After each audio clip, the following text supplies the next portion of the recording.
ফুসফুসে ইনফেকশন সহ বেশ কিছু সমস্যা নিয়ে রাজধানীর এভার কেয়ার হাসপাতালের সিসিইউতে আছেন বিএনপি চেয়ারপারসন বেগম খালেদা জিয়া। তার স্বাস্থ্যের সর্বশেষ অবস্থা জানাতে হাসপাতালের সামনে আছেন সহকর্মী আহমেদ সালেহিন।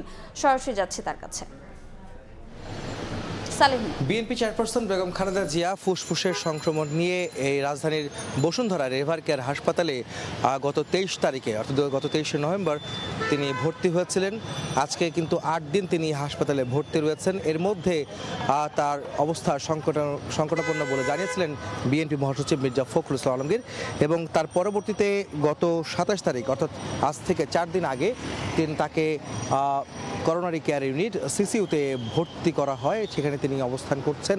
অর্থাৎ বেগম জিয়ার অবস্থা এখন যতটুকু আমরা জেনেছি যে গত 4 দিন যাবত থেকে আজকে অপরিবর্তিত অবস্থায় রয়েছে তার অবস্থা। তার ফুসফুসের সংক্রমণটি যেটি ধরা পড়ে তারপর থেকে তিনি কিন্তু হাসপাতালে ভর্তি রয়েছেন। এই এভার কেয়ার হাসপাতালেই তিনি এখন অবস্থান করছেন।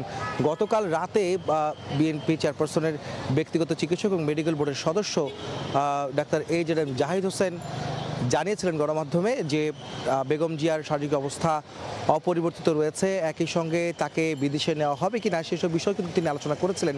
গণমাধ্যমে জানিয়েছেন যে তার শারীরিক অবস্থা এবং মেডিকেল বোর্ডের পরামর্শ অনুযায়ী বা সিদ্ধান্ত অনুযায়ী তাকে বিদেশে নেওয়া হবে কিনা সেসব বিষয় সিদ্ধান্ত আসলে তখন জানা যাবে। তবে এখন পর্যন্ত আমরা জানতে পেরেছি বা যতটুকু জেনেছি তাকে বিদেশে নেওয়ার মতন অবস্থা এখন নেই, বা যেই সমস্ত জায়গায় অর্থাৎ তিনি এর আগে লন্ডনে চিকিৎসা করে এসেছিলেন এই বছরেই গত জানুয়ারি মাসের 7 তারিখে তিনি লন্ডনে গিয়েছিলেন এবং তার পরবর্তীতে তিনি 6ই মে দেশে ফিরেছিলেন চিকিৎসা শেষ করে, অর্থাৎ 5 মাস তিনি চিকিৎসা নিয়ে দেশে ফিরেছিলেন।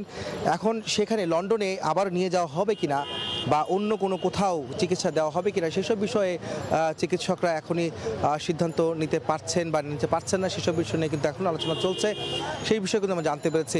আপনারা জানেন প্রতিদিনই কিন্তু এই এভার কেয়ার হাসপাতালে মেডিকেল বোর্ডের একটি বৈঠক বসে, যেখানে বিশেষজ্ঞ চিকিৎসকরা তারা পরামর্শ দেন পরবর্তী করণীয় কী হবে। একই সঙ্গে দেশি বিদেশি চিকিৎসকরা কিন্তু যুক্ত হচ্ছেন তার এই মেডিকেল বোর্ডের সঙ্গে।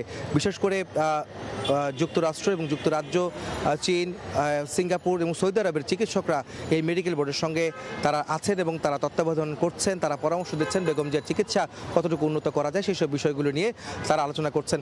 তো এখন পর্যন্ত যা জানি সেটি হচ্ছে যে ভিতরে মেডিকেল বোর্ডের একটি বৈঠক হওয়ার কথা, সেটা আমরা জানতে পেরেছি। আর গতকালকে থেকে কিন্তু বলা হচ্ছিল নেতাকর্মীদের যেন হাসপাতালের সামনে ভিড় না করে। সেই ভিড়টা কিন্তু কিছুটা কমলেও নেতাকর্মীর সেই নির্দেশনা শুনলেও উৎসুক জনতার ভিড় কিন্তু এভার কেয়ার হাসপাতালের সামনে এখনো রয়েছে, সেটি কিন্তু আমরা দেখতে পাচ্ছি। তো এই ছিল আমার কাছে রাজধানীর এভার কেয়ার হাসপাতালে বিএনপি চেয়ারপারসন বেগম খালেদা জিয়ার চিকিৎসার সবশেষ খবর। সরাসরি যুক্ত ছিলাম এভার কেয়ার হাসপাতালে।